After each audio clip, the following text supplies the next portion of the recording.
चलो आज हम पढ़ते हैं गणित इंग्लिश का सबसे बड़ा मूल मंत्र, जिसके बिना सब कुछ अधूरा है।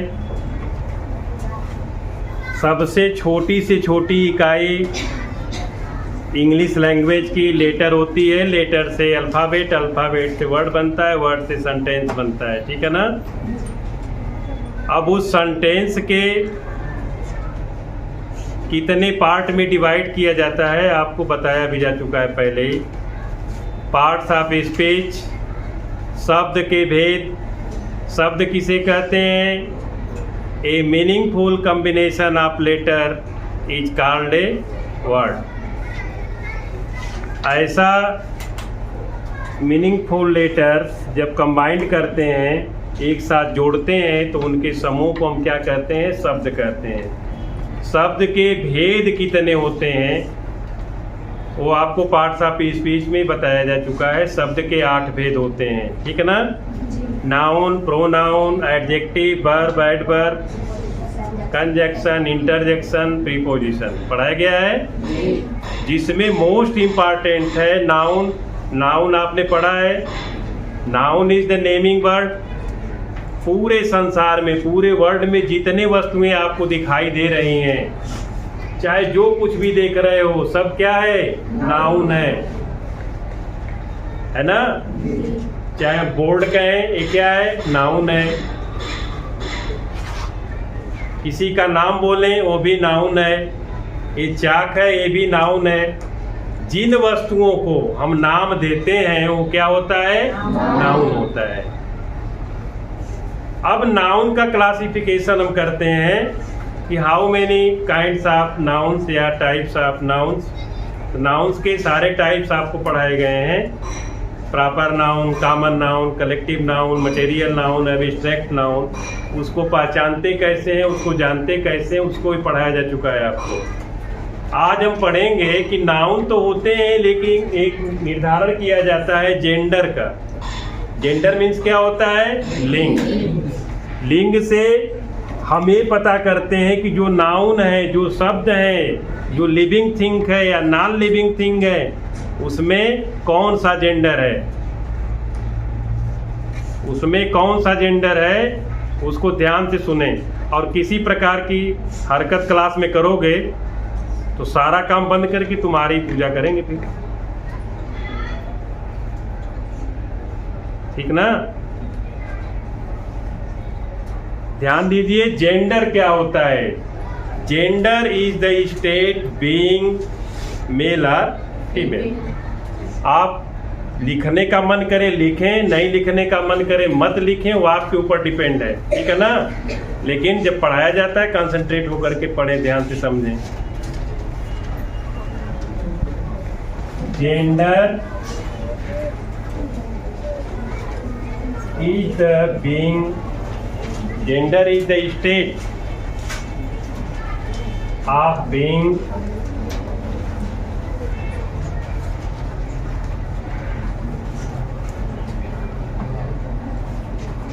male or female।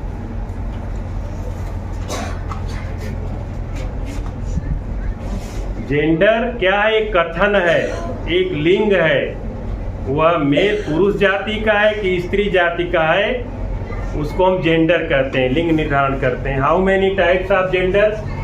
Gender 4 types के होते हैं। Masculine gender, feminine gender, common gender और न्यूट्रल जेंडर। ठीक है ना। मैस्कुलिन जेंडर क्या होता है? मैस्कुलिन जेंडर जिसको हम कहते हैं पुल्लिंग। क्या कहते हैं? पुल्लिंग। इट डिनोट्स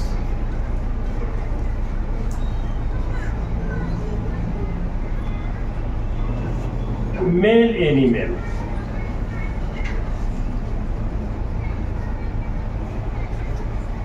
मैस्कुलिन जेंडर क्या होता है? जो पुरुष जाति का बोध कराता है। जो भी जब जेंडर किसका बनता है? केवल नाउन का बनता है। इट डिनोट्स मेल एनिमल्स, जो पुरुष जाति का बोध कराता हो उसे हम कहते हैं मैस्कुलिन जेंडर। है ना। पुरुष जाति का बोध कराने वाला, जैसे हम कहें बॉय, बॉय कहने से आप समझ जाओगे कि ये मैस्कुलिन जेंडर है ना। जैसे कहा जाए कॉक, कौन सा जेंडर है?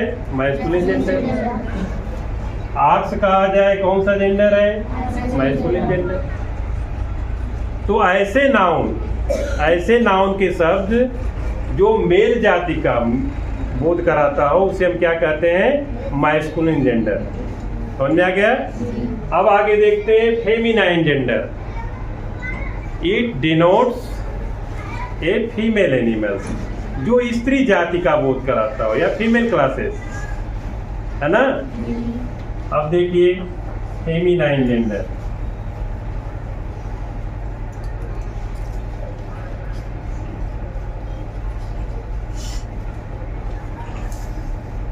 It denotes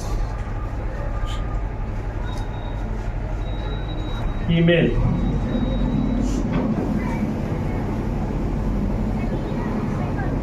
animals। वह नाउन शब्द जिससे स्त्री जाति का बोध होता हो उसे हम क्या कहते हैं? Female gender. बहुत इजी है, कुछ इसमें याद नहीं करना है, आप ध्यान से केवल समझोगे, एक बार पढ़ोगे अपने आप याद हो जाएगा, रट्टा लगाने की कोई जरूरत नहीं है। कॉमन जेंडर क्या है? कॉमन जेंडर डिनोट्स ए मेल एनिमल्स या मेल क्लासेस एनिमल्स। और फेमिनाइन जेंडर क्या होता है? It denotes female animals. जो स्त्री जाति का बोध कराता हो उसे हम क्या कहते हैं? फेमिनाइन जेंडर, स्त्रीलिंग। समझ आ रहा है ना। चलिए आगे देखते हैं। जैसे यदि हम गर्ल कहें तो गर्ल मीन्स क्या होती है? लड़की। स्त्री जाति का बोध करा रही है। काक के जगह हम हेन लिखें, फेमिनाइन जेंडर। आक्स के जगह हम काऊ लिखें, फेमिनाइन जेंडर, है ना। ऐसे वर्ड, ऐसे शब्द जो पुरुष जाति का बोध कराएं, मैस्कुलिन जेंडर, और ऐसे शब्द जो स्त्री जाति का बोध कराएं उसे फेमिनाइन जेंडर। ये तो बहुत इजी है। आप जो है मैस्कुलिन जेंडर और फेमिनाइन जेंडर की पहचान तो बहुत इजी है। अब आगे चलते हैं। कॉमन जेंडर तो मोस्ट इम्पॉर्टेंट है, इसको तो सभी लोग जान जाते हैं, कौन पुरुष जाति का है, कौन स्त्री जाति का है। जिनकी पहचान हम आसानी से कर लेते हैं कि ये पुरुष जाति का है कि स्त्री जाति का है।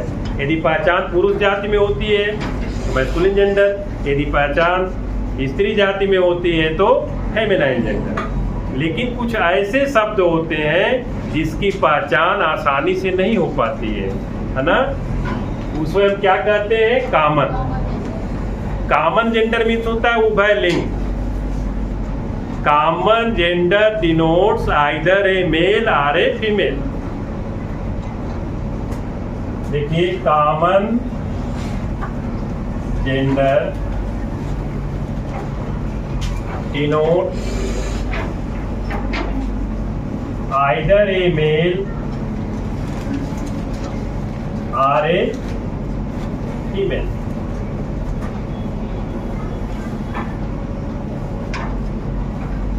अब कॉमन जेंडर हम कैसे पता लगाएंगे?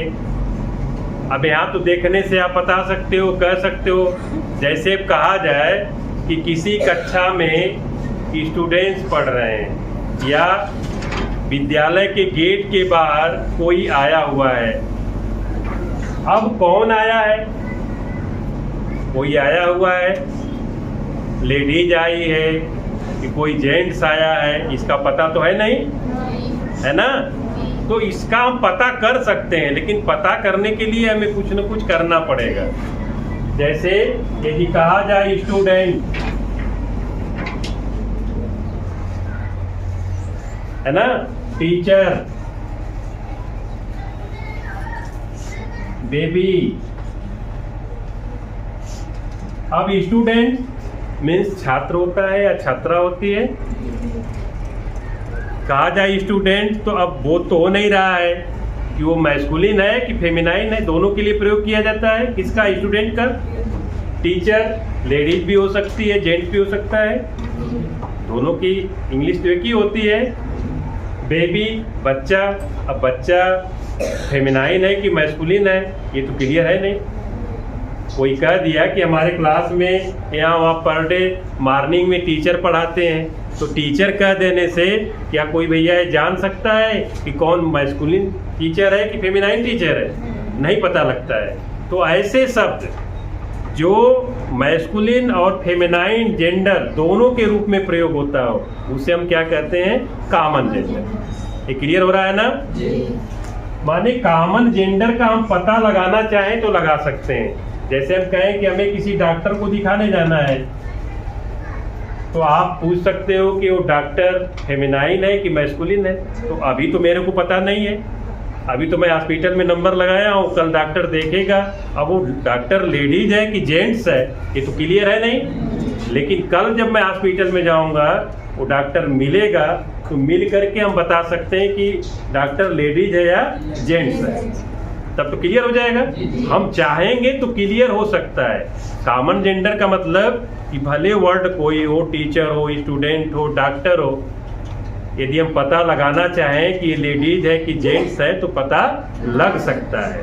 तो ऐसे शब्द जो लेडीज और जेंट्स दोनों के लिए प्रयोग किए जाते हैं, जो मैस्कुलिन और फेमिनाइन दोनों जेंडर के लिए प्रयोग किए जाते हैं, उसे हम कहते हैं कॉमन जेंडर। स्पष्ट हो रहा है ना? नहीं समझ में आए तो दोबारा पूछ सकते हैं। चलो हम आते हैं न्यूटर जेंडर पे।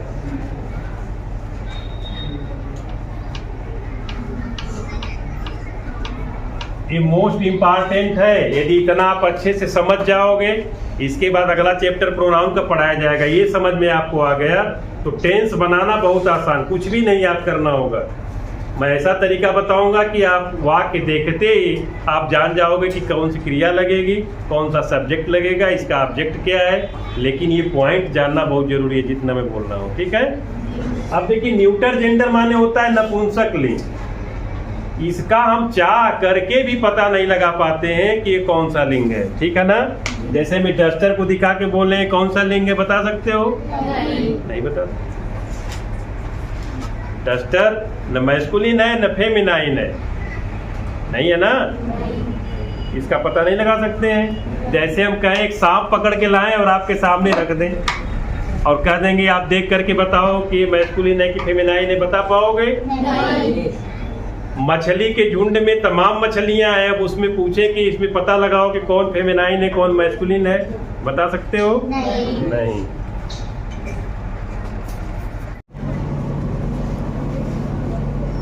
तो न्यूटर जेंडर क्या होता है? नपुंसक लिंग। जिस किसी वस्तु का है, जिस किसी नाउन का हम लिंग निर्धारण चाह करके भी, चाहते हुए भी नहीं कर पाते हैं, वो क्या होता है? नपुंसक लिंग। जैसे पेन, पेन क्या है? पेन का कोई जेंडर है? नहीं है। मछली का कोई जेंडर है? नहीं है। यदि 5, 7, 8 चींटियां घूमने लगी तो चींटियों का जेंडर बता सकते हो? नहीं है। तो जिसका हम जेंडर पता न कर पाए उसे क्या कहते हैं? Neuter gender.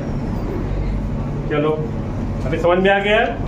अब दूसरी चीज, एक चीज और है, चाहे वो चींटी हो, चाहे मछली हो, चाहे सांप हो, चाहे कोई वस्तु हो, जिसका जेंडर हम सोचे कि चींटी को पकड़ें, 2 ठोको और देखें कौन सा जेंडर है, तो पता लग सकता है? नहीं लग सकता है। मछली की दुकान पे चले जाओ, कहो तो भैया बताओ हमको फेमिनाइन जेंडर ही मछली चाहिए, वो नहीं बता पाएगा, उसको चीर देगा, फाड़ देगा, काट देगा, तब भी वो क्लियर नहीं कर सकता। तो जिनका हम पता चाह करके भी नहीं लगा पाते हैं, भले लिविंग थिंग्स हो, लेकिन वो भी आ जाएंगे न्यूटर जेंडर में। क्लियर हो गया? चलो, कुछ चीजें ऐसे होती हैं जिनका हम पता लगाना बड़ा मुश्किल होता है, वो निर्जीव भले होते हों लेकिन वो भी इसी में आते हैं न्यूटर जेंडर में, है ना। जैसे यदि हम, अभी मैं कल बता रहा था आपको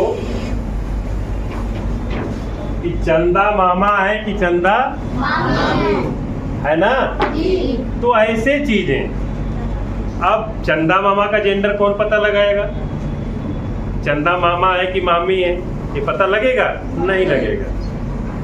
तो यदि ऐसे वस्तुएं जिनका जेंडर निर्धारण नहीं कर पाते हैं, प्रकृति हुई जिनमें 4 चीजें पाई जाती हैं, वो 4 चीज क्या है?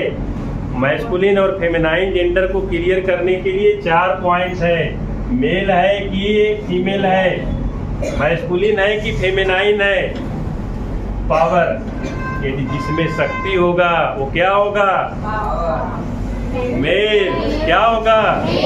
Masculine gender. और जिसमें सुंदरता होगा वो क्या होगा? फीमेल। जो बहुत हार्ड होगा, बहुत टूर होगा, मेल। जो सॉफ्ट होगा वो फीमेल। जो रफ होगा मेल। और जो काइंड होगा, जिसमें दयालुता होगी वो फीमेल। जिसमें स्ट्रेंथ होगा मेल होगा, और जिसमें काल्म होगा वो फीमेल होगा। ठीक है ना? तो चंदा मामा देखते हो रात में, उनके तरफ देख पाते हो कि नहीं देख पाते हो? देख लेते हो ना? और सूर्य भगवान की तरफ देख पाओगे? नहीं देख पाओगे, माने उनमें शक्ति है। तो सूर्य क्या हुआ? मेल। लेकिन चंदा मामा देखने में बहुत सुंदर लगते हैं, बहुत साफ लगते हैं, शीतलता प्रदान करते हैं। अभी गर्मी में खूब कड़ी धूप हो जाए, धूप में बाहर निकल पाओगे? तो हार्डनेस है सूर्य में, तो जिसमें हार्डनेस हो वो मेल होता है, और जो जिसमें सॉफ्ट हो, जो मुलायम हो, वो फीमेल होता है। समझ में आ गया? जैसे हमारी नदी हुई, नदी क्या है? Feminine gender. प्रकृति क्या है? प्रकृति खूब हरा भरा दिखाई दे, खूब अच्छी दिखाई दे तो कितना सुंदर लगता है ना? कहीं प्रकृति पे या धरती पे फुलवारी लगी हो, या मौसम कितना सुहावना आता है, तो फेमिनाइन जेंडर होता है। ठीक है ना? तो जेंडर अब मेरे समझ से सबको समझ में आ गया हो, आ गया होगा ना? ठीक है, वेरी गुड। चलो अब आगे हम पढ़ते हैं नंबर। चलो आगे देखते हैं। अभी हमने पढ़ा gender, masculine gender, feminine gender, common gender और न्यूट्रल जेंडर। इसके बाद हम पढ़ते हैं नंबर। नंबर की हिंदी क्या होती है, बता सकते हैं? नंबर मीन्स संख्या तो होती है गणित में, नंबर मीन्स होता है वचन। नंबर मीन्स क्या होता है? वचन। नंबर में होता है सिंगुलर नंबर और आवाज तेज नहीं, सिंगुलर नंबर। और नंबर्स होते किसके हैं? नाउन के। जब a noun that denotes one person, a noun that denote one person or things is called a singular number. जब जिस नाउन से एक चीज का बोध हो, एक वस्तु का बोध हो, एक पर्सन का बोध हो, उसे हम क्या कहते हैं? Singular number. A noun that denotes more than one person is called a plural number. जब नाउन एक से अधिक वस्तुओं का बोध कराती है तो उसे हम क्या कहते हैं? प्लूरल। और जब एक वस्तु का बोध कराती है उसे क्या कहते हैं? सिंगुलर। क्लियर हो गया है? तो नंबर से यही है, नंबर में कुछ नहीं। जैसे सिंगुलर और प्लूरल नंबर, आप सिंगुलर प्लूरल बनाते हैं ना? जैसे बॉय और बॉयज, क्या हुआ? बॉय सिंगुलर है, एक बॉय का बोध करा रहा है, बॉयज मीन बहुत सारे बच्चे, प्लूरल का बोध कराता है। तो सिंगुलर और प्लूरल नंबर, नंबर 2 प्रकार के होते हैं, सिंगुलर और प्लूरल। से याद रखें, ये आगे आपको काम करेगा है फिर। तो नंबर समझ में आ गया? अब कैसे इसका क्लासिफिकेशन होता है बाद में आपको पढ़ाया जाएगा। चलो नंबर समझ में आ गया। आप देखें, आप पर्सन, पर्सन मीन्स क्या होता है? नहीं जानते आप हो? पर्सन मीन्स होता है पुरुष। पर्सन मीन्स पुरुष। आप संस्कृत में भी पढ़े हो, पढ़े हैं ना? प्रथम पुरुष, मध्यम पुरुष, उत्तम पुरुष, पढ़े कि नहीं? उसी प्रकार से पर्सन है। इसको ध्यान से देखें, मोस्ट इंपॉर्टेंट है। पर्सन में फर्स्ट पर्सन, दूसरा होता है सेकेंड पर्सन, और तीसरा होता है थर्ड पर्सन।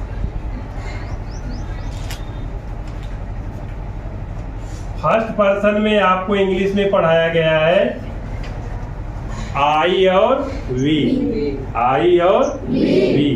आई सिंगुलर नंबर होता है। देखो फर्स्ट पर्सन में भी सिंगुलर नंबर में जो होता है वो आई होता है, और प्लूरल नंबर में जो होता है वी होता है। क्लियर? समझ में आ रहा है? सेकेंड पर्सन में सिंगुलर के लिए ही यू का प्रयोग करते हैं, प्लूरल के लिए भी यू का प्रयोग करते हैं। थर्ड पर्सन में सिंगुलर और प्लूरल, इसमें भी दो नंबर्स होते हैं। हर पर्सन में सिंगुलर और प्लूरल नंबर्स होते हैं। तो सिंगुलर में क्या होता है? He, she, it, they. He, she, it, name, they नहीं, क्या होता है? नेम।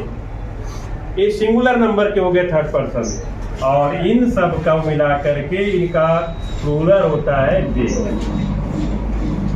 क्लियर? पर्सन तीन होते हैं, फर्स्ट पर्सन, सेकेंड पर्सन और थर्ड पर्सन। अब इसका मैथमेटिकल तरीका आपको बताऊंगा किसके जगह क्या लगेगा।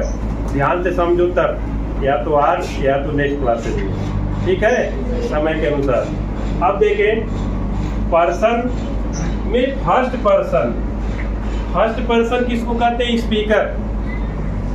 स्पीकर को हम क्या कहते हैं? First person.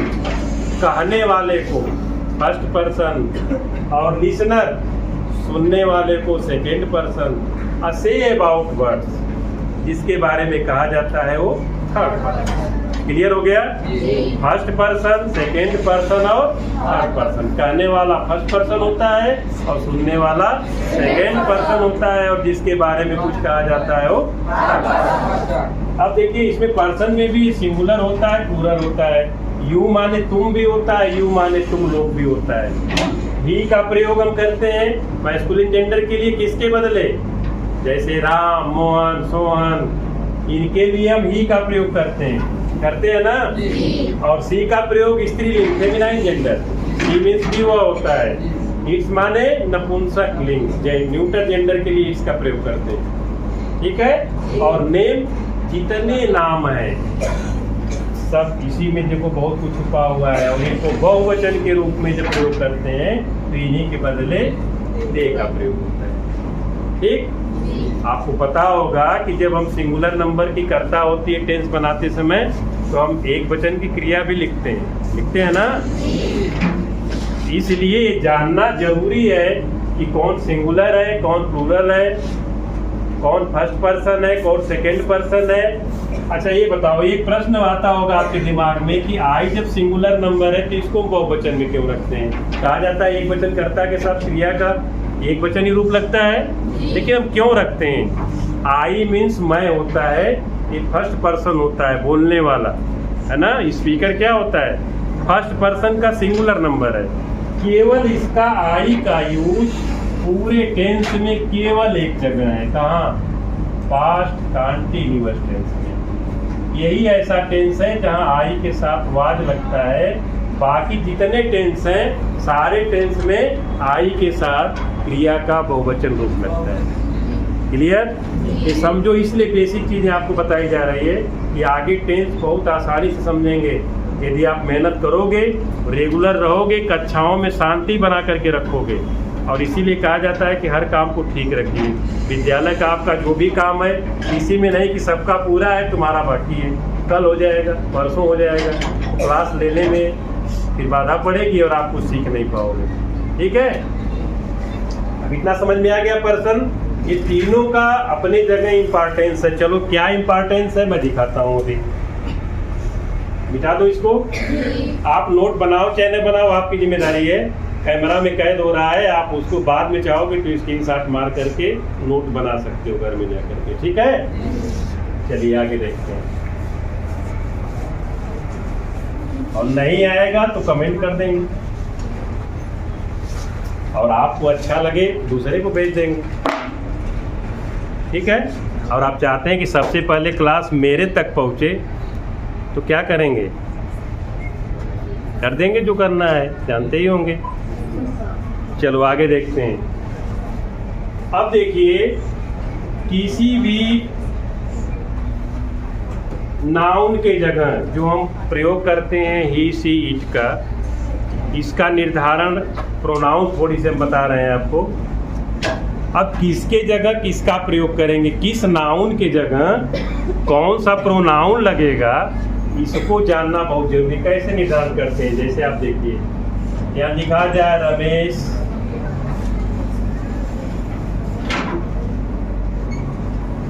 Goes to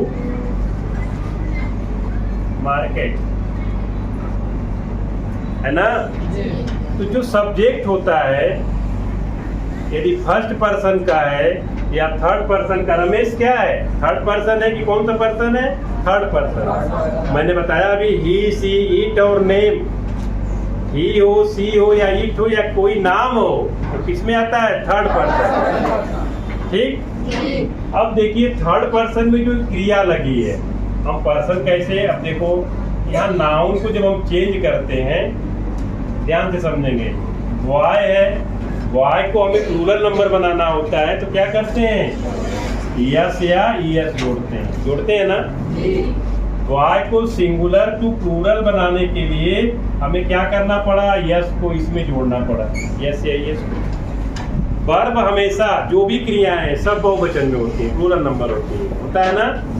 verb में वो क्या है, वर्ब का ये कौन सा नंबर है, प्लूरल नंबर है ना, प्लूरल। और इसको यदि सिंगुलर में बनाना हो तो क्या करते हैं, ईएस जोड़ देते हैं। क्या ऐड हमने किया, ईएस।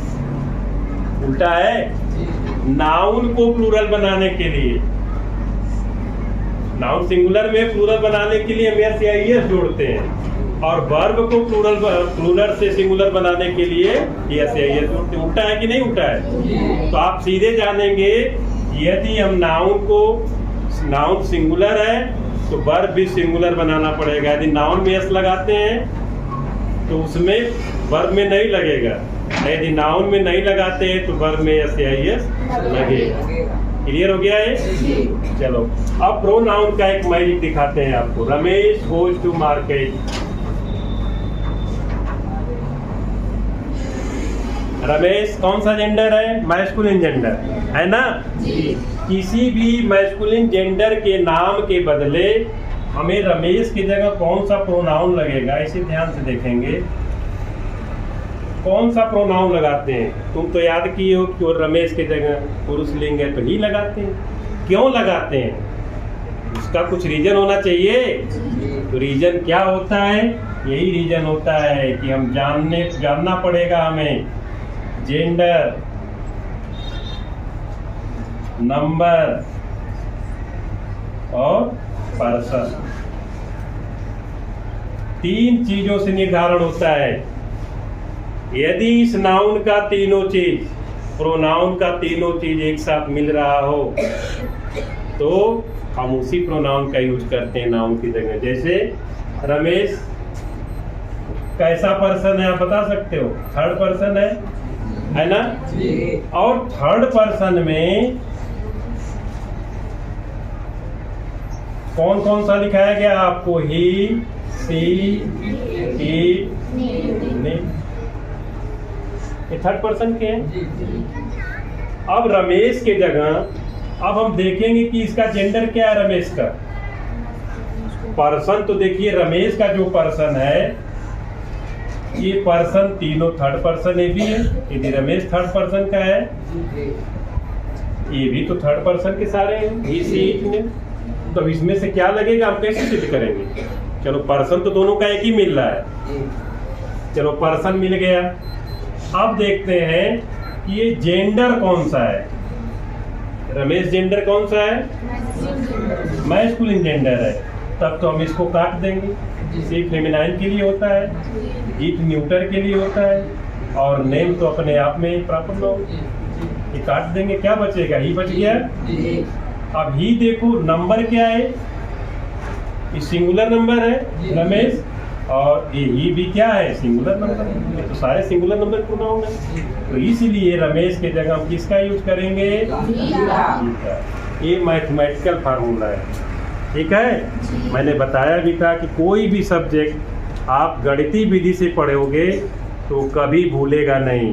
तो सारे विषय को आप गणित बना दीजिए, ठीक है। कभी रटना नहीं होगा और कभी आपको याद नहीं करना होगा, सारी चीज़ें समझ में आ जाएगी। ठीक ठीक है, आज के लिए एक क्लास, अगले दिन आपको दूसरा क्लास बताया जाएगा। लेकिन जितना आज मैंने पढ़ाया याद होना चाहिए, नहीं याद हो रहा है बार बार रिपीट करके आप देख लेंगे तो आ जाएगा। ठीक है।